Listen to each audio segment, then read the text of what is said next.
Hello, hello, hello. Welcome into Believe in Purdue. I am Sam Sprunger, as always, joined by Grant Flora. Grant, it's an unusual feeling Monday because it really honestly didn't feel like the Boilers played horribly on Friday night, and now we have a tournament to look forward to. Yeah, it was unfortunate because I did feel like for the majority of the game Purdue played pretty well, and then they just hit another one of those lapses kind of in that second half that led to Illinois being able to be right back in it, and then Illinois executed beautifully down the stretch and got the win. But yeah, it was the tough loss, especially looking at how close the seeding was for the Big Ten tournament between seeds 2 through 6, and Purdue Mm-hmm. kind of got on the wrong end of that because of the loss. And so it was an interesting last weekend of the regular season without question. And Purdue unfortunately has suffered from that a little bit, but at the same time there are going to be some pros and cons, and we'll get into that later. Yeah. But it was interesting. I'm hoping Purdue will continue to learn from it and grow from it, like they often do with losses. Um, but yeah, it was kind of a weird game, but again, both positives and negatives I think can be taken from it. Well, 88-80 final score. Uh, that we were talking a little bit before we started. I tell you what, that first half by Braden Smith was an incredible first half. He just the way he played. Overall, he did a fantastic job. He ended up with 12 assists, 18 points, and 9 rebounds. One rebound short of a triple double. And I'm looking, he was the leading rebounder for the Boilermakers. Talk a little bit about what you thought of from what we got from Braden heading into the Big Ten tournament. Yeah, I mean, he was great against Illinois, and he needs to play like that, where offensively he's going from a scoring standpoint, but also being able to dish the ball out as kind of a an equal or even secondary option, to the sense where I want to see him search for his offense more and look for his shots. The only problem was he didn't shoot well from three, and Right. that would have significantly helped him a lot. He got to his normal spots where he likes to hit those little threes off the little ball screen that we see from Chaikoff and Ren usually. He got to that, he was open, and he just couldn't convert. And so if he goes, 4 or 5 of 9 instead of 2 of 9, that really helps out Purdue. So that was the only thing you would have liked to have seen better, but that shot will fall. And if he keeps hunting for that shot, I'm going to be happy as a fan. So Yeah. overall, I think he did the right things. It's just the only thing he could have really done better is make some more threes. Well, and looking at I do know he took two or three really late. When they were starting to fall behind. So a couple of those misses, or two or three of those misses, are in not crunch time, but in the try to scurry and pull a miracle off and hit them. So, but he's still, the fact remains is he, even if he took three, he's still 2 of 6, and that's not a good percentage. But the fact that that's what we're pointing out as the issue uh, says that he had one whale of a game, and he wasn't even the high scorer. Trey Kaufman-Renn, 29 points, 13 of 23. I tell you what, I've made this comment, and I will go ahead and go on the record. If he continues to progress like this, next year at this time, we're talking about him being a Naismith finalist along with Braden Smith. And it really makes me happy at what possibly could happen next year. Yeah, you look at his year by year progression, like you just said. As a freshman, he was a backup big for Zach Edey and was solid, but you really only counted on a few points a game from him, if that. Wasn't a great free throw shooter. Really just couldn't do a whole lot outside of his the beginnings of his post moves and his scoring. When we had Um, Travion Williams then too. well, that was the year he redshirted. So yeah, Oh, he okay, yeah, that's redshirts. right. Then That's right. his redshirt freshman year would have been the first Zach Edey National Player of the That's Year right. year, where he was just a bench player. Then he comes in last year, gets in the starting lineup, and really was a better player than what his stats showed because Edey got so much attention. But Trey Coppin-Ren added a nice other option and a nice decoy, in a sense, where if you weren't if you committed too much to Zach Edey, he was going to burn you on the other side. And then, of course, now he's the main guy, can score a lot. It'll be interesting to see next year with Daniel Jacobson back in the mix. How do those two work together if Trey Kaufman-Renn goes back to the 4? But again, he's had such a great year. You throw a guy like Jacobson in there with him, and that's really scary for a defense. I hope for the sake of sanity that they do get him back to the 4 so he has a specific position so he can be in the finalists as one of it would be the Karl Malone award. He was left off both the Malone and the Kareem Abdul-Jabbar player award, which just to me one of the most underrated players in the country to me. Yeah, I'm a little bit biased. I'm a Purdue fan, so I'm going to be a little bit biased. But at the same time, it wasn't last year; it was a year before when TKR was kind of playing in that role position. And Matt Painter went on the record and said he's the most athletic player we've got. And it's coming out that he is absolutely a monster. And honestly, I would be shocked if he doesn't replicate this and do this again, and this time actually be recognized for it. Yeah, I mean, I would have thought probably Karl Malone is where he would have found himself on that list. Yeah. And he kind of reminds me, there was a comparison, I think, in the Illinois game that Fox put up with like John Stockton and Karl Malone. They talked, I think, about more of their style of play, but with Braden Smith and Trey Kaufman-Renn, I was like, that's a really good comparison. Yeah. You have a guard who's skilled offensively but loves to pass, and you have a big who plays that power forward position that is just an impossible guard in the paint. And they're absolutely right. I think those two are kind of like that. And so I would have expected Trey Kaufman-Renn to maybe make that list. He didn't this year, but if anything, that's going to give him more motivation going forward, just like it did for Braden Smith when he was left off the Cousy Award list. Yeah. And to get back to the game against Illinois, the 13-1 run at the end, yeah, you don't want that to happen, but also Illinois was shooting the lights out in the end of that helped them get to that 13-1 run. I believe it was 4 or 5 straight threes at the end, or in the last 5 minutes or so, that really catapulted them when they had struggled from 3 up to that point. You know, they were 11 of 13 for the game.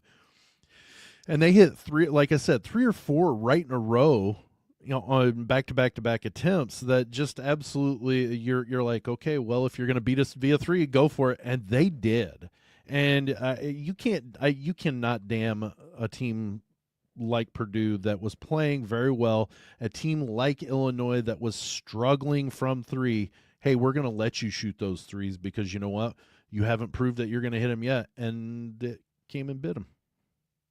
Yeah, there were times where I would have liked to have seen them close out and contest more from beyond the arc. It's understandable. I think Illinois likes to take a lot of 3s. But like you said, they can be inconsistent and you don't want to get burned on the inside. The other thing Illinois was doing a terrific job of is they would beat their guy on the perimeter, whether it was a little cut or just completely blowing by him off the bounce.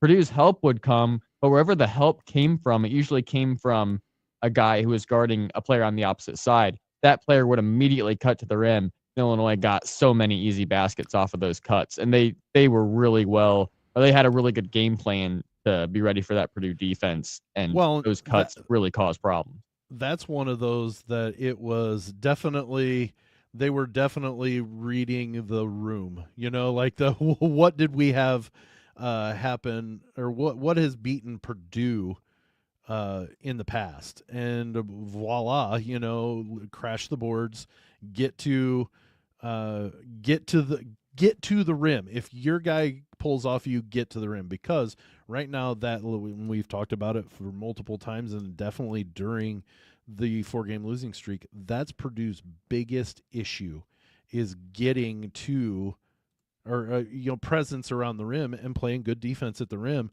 And you get a cutter to the rim, they get points. It's the biggest problem that Purdue has. Yeah, and it'll be interesting to see how that continues to affect them in the postseason because Mm-hmm.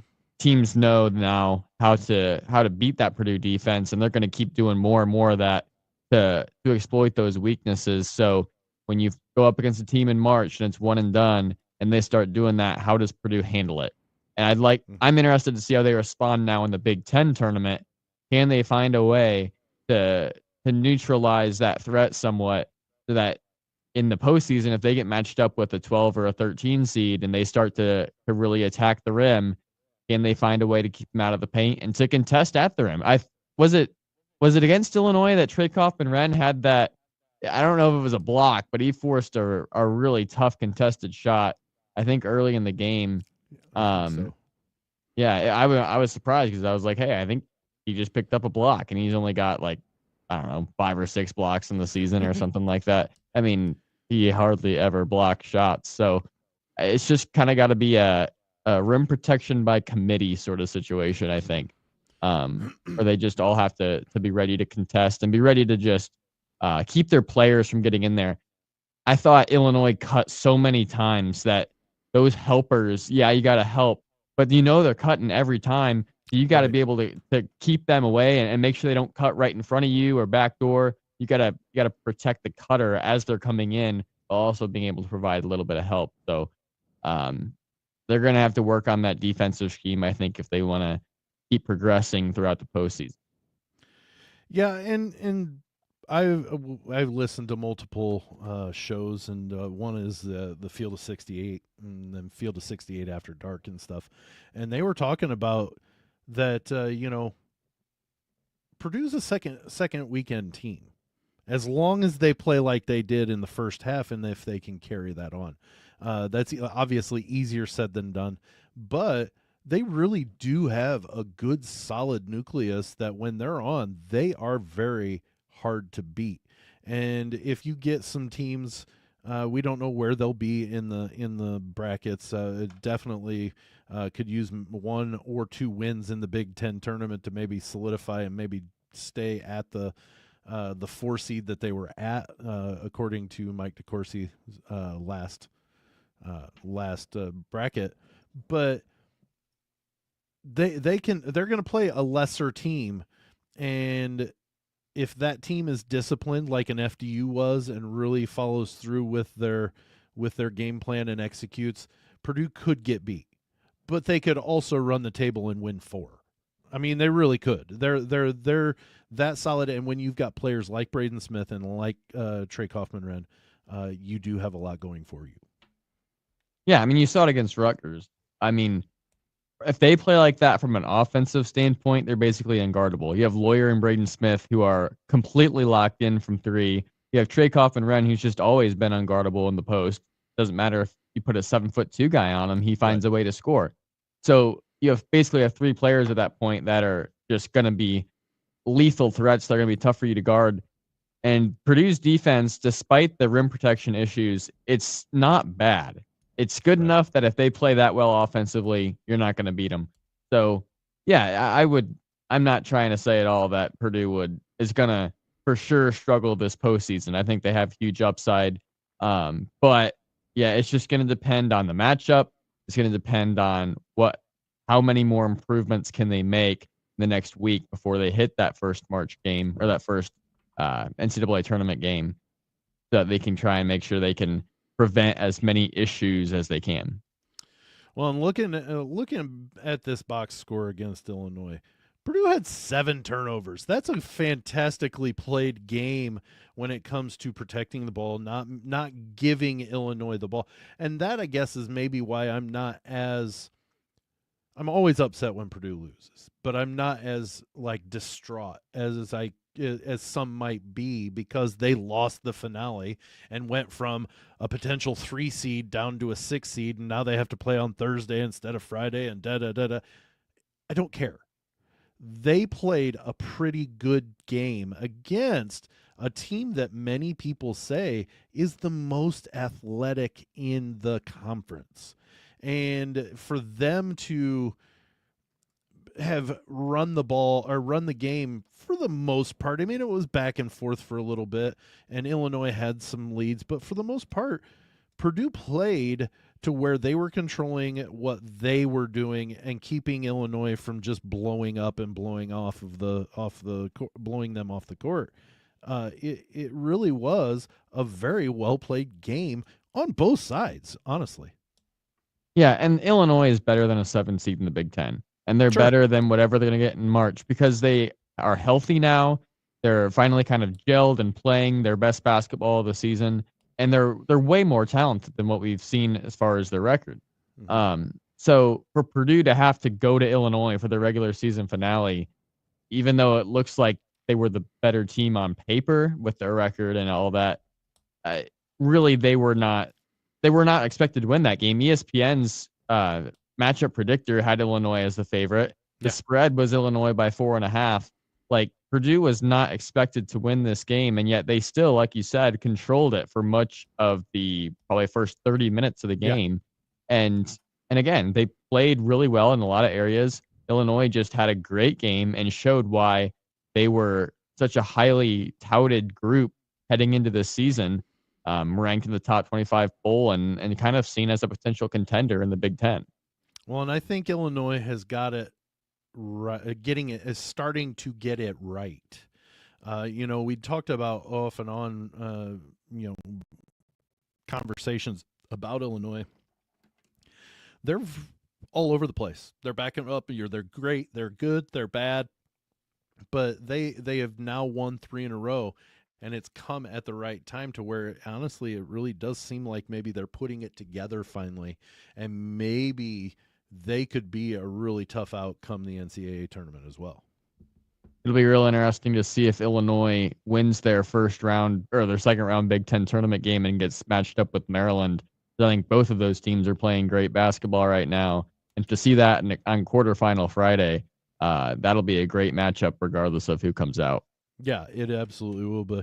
We're going to go ahead, take our quick break for the audio podcast. When we come back on the other side, we're going to take a look at the Big Ten tournament bracket and kind of look at generalities. We know who Purdue could play, but we're not going to get into that until maybe Wednesday a little bit more deeper. And that way we can kind of look and just kind of get our general ideas of what the bracket looks like on the other side of the break. You're listening to Believe in Purdue on the Believe and Lounge Sports Network.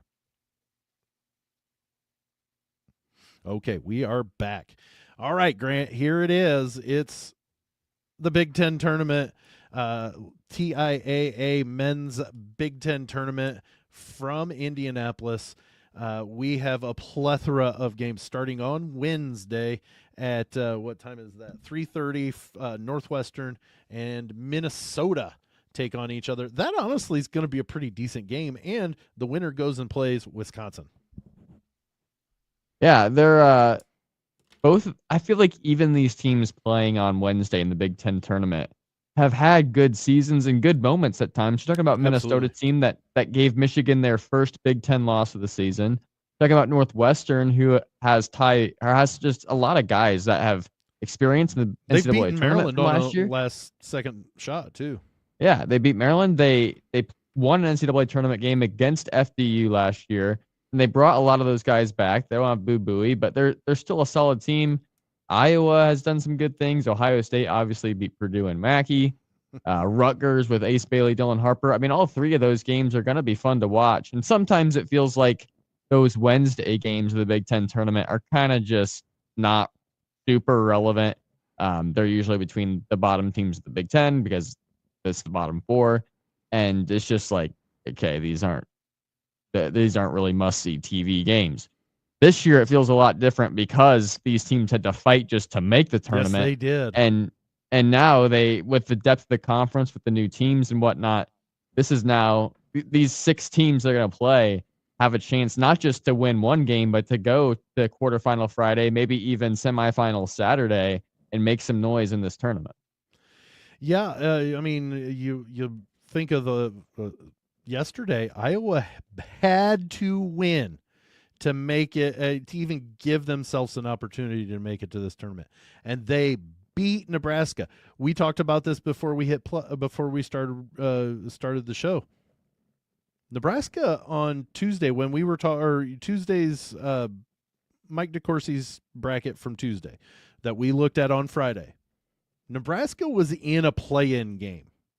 They are now not even in the conference tournament. That is amazing to me. That I mean, I don't expect them to be in the tournament now. I mean, they lost. They were already on an opening round game with that loss, and then not getting the opportunity to even add to it. They're not going to be in the tournament. But that is just mind-boggling to me, and I think you're absolutely right. That's why these games, these matchups on Wednesday are a little bit more intriguing, because they had to scratch and claw to get there. You've got Nebraska, Penn State, and Washington. They didn't even make the trip. Shoot, Penn State gave us a treat on Saturday, because there was a really close, really good chance.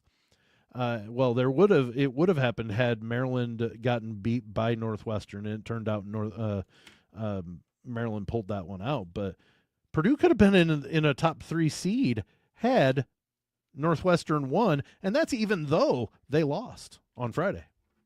Yeah, that again just shows how close knit the top teams were in this conference, right, outside of Michigan State, who ended up winning the conference by 3 games with the win over Michigan, which is actually pretty impressive in this league. But again, 2 through 6 could have fallen any which way depending on wins and losses from these different teams. And what we've seen is still kind of surprising. If you'd told me, a week ago even, that both Wisconsin and Purdue would be playing on Thursday, that wouldn't have made a whole lot of sense. And yet here we are with a Wisconsin loss, a Purdue loss, Maryland, UCLA with tiebreakers in different situations end up getting moved up. I didn't see this coming, because I thought if Purdue loses, they have a tiebreaker over UCLA. There's no way that they don't get seated above them. But there Wisconsin had to be that conglomeration of just all. Had Wisconsin not been tied with Purdue, I think they might have been the 4 seed. Yeah, if Wisconsin wins, and if Wisconsin wins that game over Penn State, they take the 4, but then Purdue slides up to a 5, because now it's just a tie between them and UCLA. Right. Because Wisconsin enters the tie, now they each have tiebreakers over each other, and then you start going to the next tiebreakers, and Purdue ends up down at the 6th seed. It's just, and it really seems unfortunate for Purdue to fall down to the 6th line, but I think in this case, it actually isn't the end of the world. Given the way Purdue's regular season has ended, yeah, it would have been great to get that double bye, but at this point, you've said this in the past, Purdue doesn't necessarily feel like they have to win the Big Ten tournament. Right. It's great if it happens, but I think in this case, they can actually use the Big Ten tournament to gain some more traction for the NCAAs, and having a game on Thursday where they can play a weaker opponent like USC or Rutgers and try and keep gaining some of that traction might just help them develop more and give them more time and experience to make those improvements we talked about in the first half of our show, as opposed to if they got like a 4 seed, had to play Wisconsin right away, and potentially loses that first game. Well, that's my segue into that. Yeah, absolutely. And you look at going forward from Thursday's game for Purdue, is had they been at a different spot, or had Michigan State lost to Michigan, Purdue would be playing Maryland going into that. I'm not saying that Michigan's easier. I think Purdue matches up a little bit better with Michigan. So, and it's not to say that they couldn't beat Maryland. They have beaten Maryland. Granted, it was at the beginning of the conference season, but still, they have. We know they can beat either one of those teams. But just as USC or Rutgers, they get that one under their belt. They go into a game that they match up maybe a little bit better with in the quarterfinals, and maybe they're able to get into Saturday. Win or lose then after that, it's okay. You got 3 games under your belt to get a little bit more away from that 4-game losing streak that is still so very much present in so many people's minds. Yeah, and it's kind of crazy to say that Purdue matches up better with Michigan because they have the 2 7-footers, but I think you're right. I think Michigan's turnover issues can benefit Purdue a lot, and it gives them a chance to... Lack of a point guard, too. Right, lack of a point guard. Purdue very much controls the guard play all around. And then even the big guys, Purdue has found a way to kind of be able to handle them. We saw it definitely again in that Mackey Arena game where Purdue blew them out. But even at Chrysler, they're able to handle the bigs better than I necessarily thought that they would. So I think in a quarterfinal game against Michigan, Purdue would have a legit shot to move on to Saturday. And if you can just get to the semifinals of the Big Ten tournament, by that point, anything can happen. And I think if Purdue makes it that far, they've done their job to help them for the NCAA tournament. They will have played 3 games, which is plenty of time to try and work out some kinks. And then if they lose that semifinal game, I think they can sleep soundly and be prepared to get their seed for the NCAA tournament and look ahead to that. Yeah, it's not that I'm saying I don't want them to win. It's just one of those, we've mentioned it multiple times. You mentioned it just a little bit ago. They don't put a ton of credence on how well they do in the Big Ten tournament because that is so many games back to back days. It's not it's a legit tournament, but it's not a legit tournament setting in the fact that the NCAA gives you at least one day off in between. So it's it's going to be an interesting tournament. This is going to be probably to me a lot of people think that there are going to be some lower seeds that advance to the championship game. It's not going to be chalk. It's not going to be necessarily a guaranteed 2 or even 1 of the higher seeds that are playing on Friday when they start their tournament. A lot of people think that it could be a team that starts on Thursday. And if that's the case, that bodes well for Purdue. As a fan, I want to see them win every single game. And I would love to see them hoist the trophy up and cut the nuts down on Sunday, but I'm not going to be brokenhearted if they don't.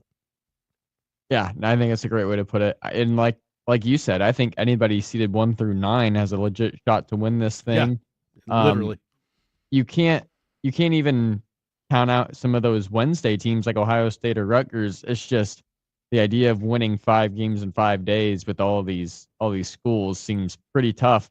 But NC State did it last year, and both Ohio State and Rutgers in particular, I think, have the talent and just overall the ceiling to make a run like that. Right. And it'll be interesting to see how it plays out. I think Michigan State still has to be the clear favorite. They've been so solid all season long. But sometimes when you have that clear favorite in a tournament like this, it just doesn't quite go that way. And case in point, Purdue last year, they were the 1 seed by 3 games and played a Wisconsin team that we thought probably they could have handled without too much trouble. And Wisconsin pulls out the win, and Michigan State could definitely see something like that happen.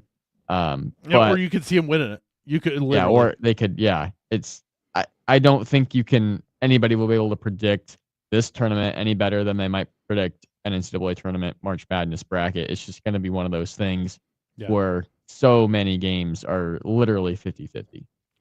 Yeah, well, it's going to be a good tournament. We will, like I said, preview Purdue's potential opponents on Wednesday, as we still won't know who they play until Wednesday evening. So stay tuned to that one on Wednesday. We'll talk about Rutgers and USC and preview those 2 teams against Purdue and potentially what could be happening there in the Big Ten tournament.